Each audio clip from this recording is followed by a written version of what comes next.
The candlelight flickered across the mahogany table of Chez Laurent as 26 family members and close friends celebrated my father's 60th birthday. The private dining room hummed with sophisticated conversation and the gentle clink of crystal glasses, the perfect backdrop for commemorating Robert Thompson's milestone birthday at the city's most exclusive French restaurant. I sat at the far corner of the long table, quietly cutting my beef bourguignon while my family performed their usual celebration of achievement and success. My older sister Jennifer commanded attention near Dad's right side, regaling everyone with stories of her latest courtroom victories as a partner at the city's most prestigious law firm. My brother David held court from across the table, describing his recent promotion to chief of surgery at Metropolitan Hospital and the groundbreaking cardiac procedures he'd pioneered. Meanwhile, I occupied my traditional role as the family afterthought, the daughter who never quite measured up to the Thompson family standards of conventional success. The irony wasn't lost on me. 2 hours earlier, while my family was getting dressed for Dad's birthday celebration, I had been in a video conference with venture capitalists from Silicon Valley, finalizing Series D funding that valued my company at $1.8 billion. MedTech Innovations, the artificial intelligence platform I developed to revolutionize medical diagnostics, had just become one of the most valuable healthcare startups in the world. But none of that mattered tonight. Tonight was about celebrating Robert Thompson, the distinguished cardiothoracic surgeon who had spent 40 years saving lives and building a legacy that his children could be proud of. Well, some of them anyway. And then I told the opposing counsel, Jennifer was saying, her voice carrying the confidence of someone who had never lost an argument, that his client's patent infringement was so blatant, even a first-year law student could win this case. The settlement check arrived 3 days later. Appreciative laughter rippled around the table. Dad beamed with paternal pride, raising his wine glass in salute to his successful daughter. "That's my girl," Dad declared, his voice warm with satisfaction. "Sharp as a scalpel and twice as precise. You've got the Thompson instincts, Jennifer. The ability to see through complexity and cut straight to the heart of the matter." More laughter. More validation of the Thompson family excellence. "And David," Dad continued, turning to my brother, "tell everyone about your new research publication." David practically glowed under the attention. The New England Journal of Medicine just accepted our paper on minimally invasive cardiac procedures. It's going to be the cover story next month. We're already seeing interest from hospitals worldwide who want to implement our protocols. Outstanding. Dad's enthusiasm was infectious, spreading around the table like warmth from a fireplace. Innovation in medicine, pushing the boundaries of what's possible. That's what the Thompson name represents. Excellence, leadership, making a real difference in the world. I took a sip of water and checked my phone discreetly. A text from my chief technology officer. "FDA approval just came through for the diagnostic AI. We can officially launch nationwide next month. This changes everything." The FDA approval I'd been waiting 18 months to receive. MedTech Innovations' artificial intelligence system could now legally diagnose over 200 medical conditions with 97.3% accuracy, faster and more reliably than most human doctors. The approval that would revolutionize healthcare delivery and save countless lives. But my family had no idea their disappointing daughter had just achieved something that would impact medicine more profoundly than all their individual accomplishments combined. "Chloe," Aunt Margaret's voice cut through my thoughts. I looked up to find Dad's sister smiling at me with the kind of gentle concern usually reserved for troubled pets. "You've been so quiet tonight. How are things going with your computer project?" The question landed on the table like a stone dropped in still water. 26 pairs of eyes focused on me, waiting for an update on the family disappointment's latest attempt at finding meaningful work. "It's going well," I said simply, the same response I'd been giving for 6 years. Jennifer's laugh cut through the polite silence like glass breaking. "Going well? Aunt Margaret, Chloe has been saying her computer thing is going well since she graduated from Stanford. Meanwhile, she's still living in that studio apartment and driving the same car from college." The familiar sting of public humiliation washed over me. Around the table, accomplished Thompson family members regarded me with a mixture of pity and barely concealed frustration. "Now, Jennifer," Mom interjected, but her tone suggested she agreed with the assessment. "I'm sure Chloe is doing her best with whatever she's working on." "My best." As if developing artificial intelligence systems that could revolutionize medical diagnosis was just doing my best. As if creating technology that would save millions of lives was some kind of participation trophy effort. The problem, Mom continued, settling into her favorite topic, is that Chloe has never understood the importance of practical career choices. Look at Jennifer. She followed a traditional path, built a solid practice, made partner at a prestigious firm. David went to medical school, completed his residency, became a respected surgeon. That's what success looks like. Exactly, David agreed, warming to the theme. I keep telling Chloe she should consider medical school. With her Stanford degree, she could probably get into a good program. Healthcare is a stable field with real job security. Medical school. After earning a PhD in computer science and an MD in bioengineering, plus developing AI systems that would soon replace many traditional diagnostic procedures, my brother thought I should consider getting into healthcare. That's a wonderful suggestion, Aunt Margaret added supportively. Medicine is such a noble profession. Chloe could really make a difference in people's lives. Make a difference. MedTech Innovations diagnostic AI was already being tested in hospitals across 12 countries, reducing misdiagnosis rates by 73% and enabling accurate diagnoses in underserved communities that had never had access to specialist care. I appreciate everyone's suggestions, I said carefully, but I'm committed to my current work. Committed to what? Mom's patience was clearly wearing thin. Chloe, what are you actually committed to? Because from where we're sitting, it looks like you're committed to avoiding responsibility. The accusation hit the table like a slap. Around us, family members shifted uncomfortably, but no one disagreed. You're 28 years old, Mom continued, building momentum. You have a Stanford education, a brilliant mind, and every advantage we could give you. And what have you done with it? 6 years of playing with computers while your siblings are out there building real careers, helping real people, making real contributions to society. Real contributions. While Mom was lecturing me about making a difference, MedTech Innovations was preparing to deploy diagnostic systems that would provide medical expertise to rural hospitals, refugee camps, and developing nations where traditional healthcare was unavailable. The truth is, Mom said, her voice taking on the disappointed tone I'd heard countless times, we wasted $200,000 on your education. The words hit like individual bullets. 26 people watching a mother publicly calculate the financial loss of her daughter's existence. $200,000 for Stanford tuition, living expenses, graduate school costs, Mom continued with accounting precision. And look where it got you: nowhere. Living in a 400-square-foot apartment, driving a 12-year-old Honda, working on some mysterious computer project that produces no visible income. Each observation was accurate and completely missed the point. I lived modestly because I reinvested every dollar back into MedTech's research and development. My car was reliable and efficient. Why waste money on status symbols when I was trying to cure diseases? My mysterious computer project was about to transform global healthcare delivery. Jennifer's law degree cost half as much, and look what she's achieved, Mom went on. David's medical education was expensive, but he's saving lives and earning the respect of his peers. Your education was the most expensive of all, and you've produced absolutely nothing of value. Nothing of value. The artificial intelligence algorithms I'd developed were being called the most significant breakthrough in diagnostic medicine since the invention of the X-ray machine. We could have saved that money, Mom concluded with devastating finality.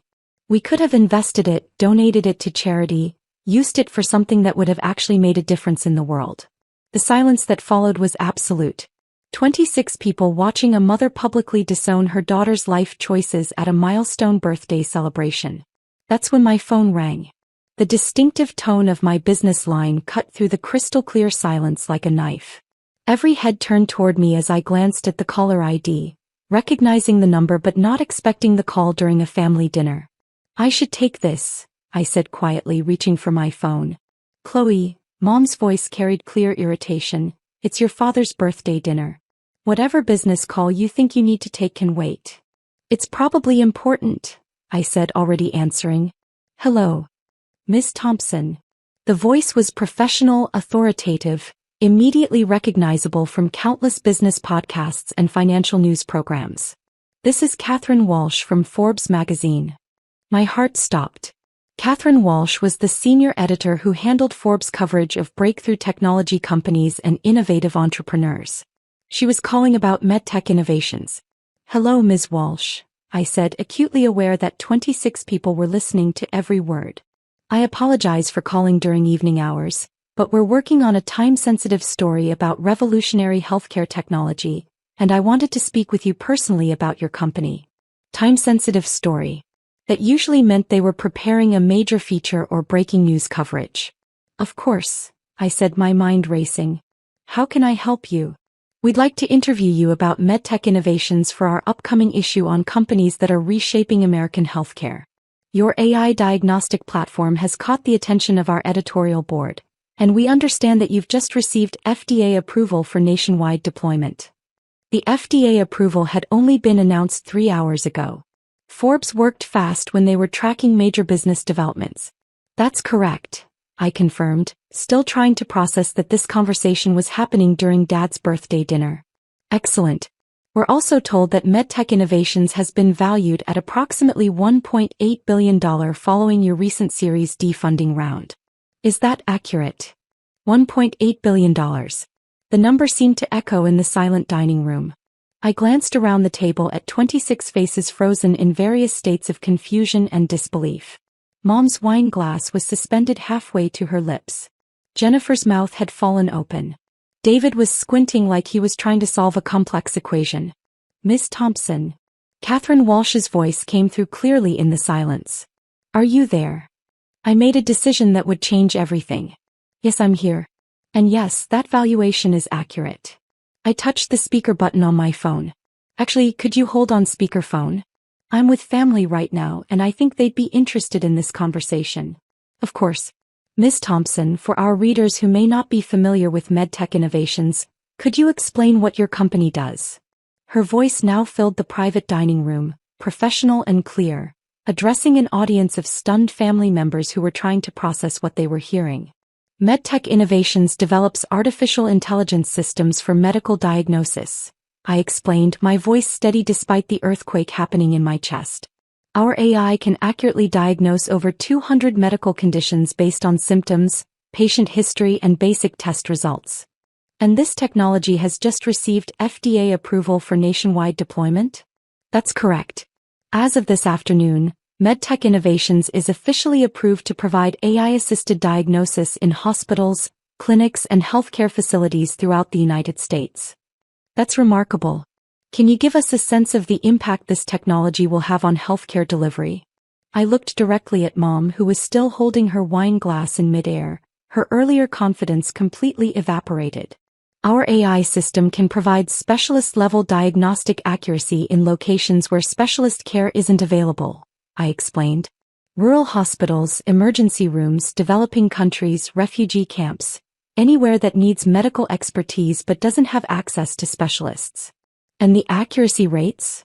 97.3% diagnostic accuracy across all tested conditions. "In many cases, our AI is more accurate than human specialists because it can process vastly more medical literature and case studies than any individual doctor." David made a sound that wasn't quite a gasp and wasn't quite a choking noise. "Ms. Thompson," Catherine Walsh continued, "Forbes has been tracking medtech innovations growth for the past 2 years. You've gone from startup to unicorn status in record time. What's been the key to that success?" "Focusing on real problems rather than theoretical applications," I said. "Too many healthcare AI companies try to replace doctors. We built technology to empower doctors, to give them tools that make them more effective at saving lives.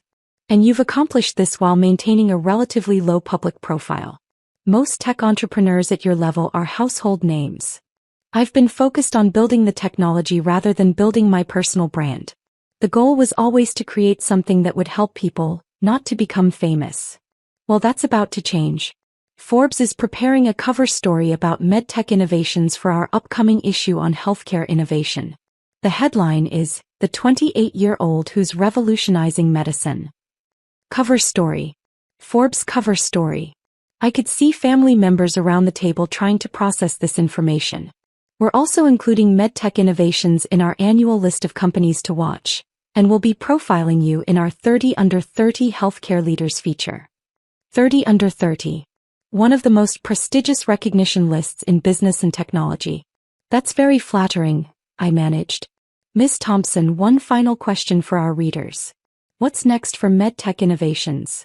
I thought about the FDA approval, the international expansion plans, the partnerships with major hospital systems, the potential to democratize healthcare access worldwide. We're launching nationwide deployment next month, I said. By the end of the year, MedTech's AI will be available in over 2,000 healthcare facilities. Our goal is to ensure that anyone anywhere can receive accurate medical diagnosis regardless of their location or economic circumstances.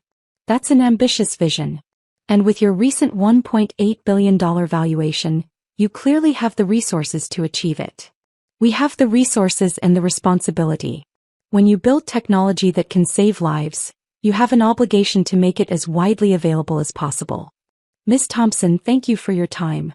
Our photographer will be in touch about scheduling the cover photo shoot. Cover photo shoot.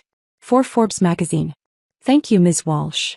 I ended the call and set my phone on the table, looking around at 26 family members who were staring at me like I'd grown a second head.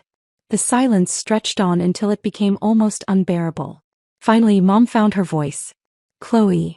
It came out as barely more than a whisper. That was Forbes magazine? I nodded. Calling about your computer project? Calling about MedTech Innovations, my artificial intelligence company. Which is worth. David struggled to form the words, $1,800 million? $1.8 billion, yes. Though the valuation changes based on market conditions. Billion. Mom's voice cracked. With a B. With a very large B. Dad, who had been silent throughout the entire phone conversation, finally spoke. Chloe, are you telling us you built $1 billion medical technology company? I'm telling you I built an AI platform that can revolutionize healthcare delivery worldwide. The $1 billion valuation is what investors think it's worth. But you live in that tiny apartment, Jennifer said weakly. You drive that old car. You shop at Target. I live modestly because every dollar saved is another dollar invested in research and development. Revolutionary technology requires intensive capital investment. The explanation seemed to make everything more surreal rather than less. FDA approval, David said slowly, like he was trying to solve a medical puzzle. You built medical diagnostic technology that received FDA approval? After 3 years of clinical trials and regulatory review, yes. But you never went to medical school. I have an MD in bioengineering from Stanford. I graduated summa cum laude from both the medical program and the computer science PhD program simultaneously. Mom's wine glass finally completed its journey to the table, landing with a soft clink that seemed impossibly loud in the silence. You have a medical degree, she whispered, and a PhD in computer science. I thought you knew about my graduate work. We thought you were just playing with computers. I was developing artificial intelligence systems that could save millions of lives. But yes, technically that involved playing with computers. The irony hung in the air like expensive perfume. Chloe, Aunt Margaret said faintly, when you said your work was going well, I meant that MedTech Innovations was successfully completing clinical trials, securing FDA approval, raising venture capital, and preparing for global deployment. That all seemed to qualify as going well. But why didn't you tell us? Dad asked, his voice full of confusion and something that might have been hurt. Why let us think you were struggling? The question I'd been dreading for 6 years. Tell you what, Dad? That my computer project was actually going to change the world? That maybe your youngest daughter had found a way to help more people than any of us ever imagined. The words settled over the table like smoke from an explosion. For 6 years, I continued. Every family gathering has been an opportunity for all of you to explain why my choices were wrong. Why I needed to find a real career, get serious about my future, stop wasting my expensive education. I picked up my water glass, surprised to find my hand was completely steady.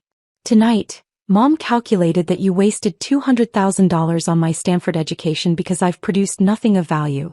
What you didn't know is that Stanford education enabled me to build technology that will provide medical care to millions of people who never had access to specialists before. Mom's eyes filled with tears. Chloe, we didn't know. You didn't know because you never asked.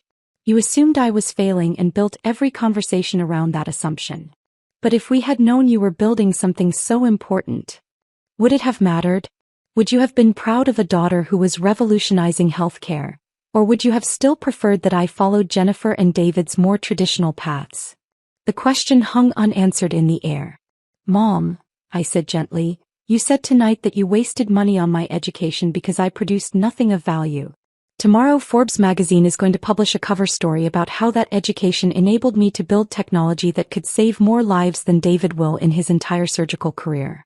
David nodded slowly, the competitive tension between siblings suddenly irrelevant.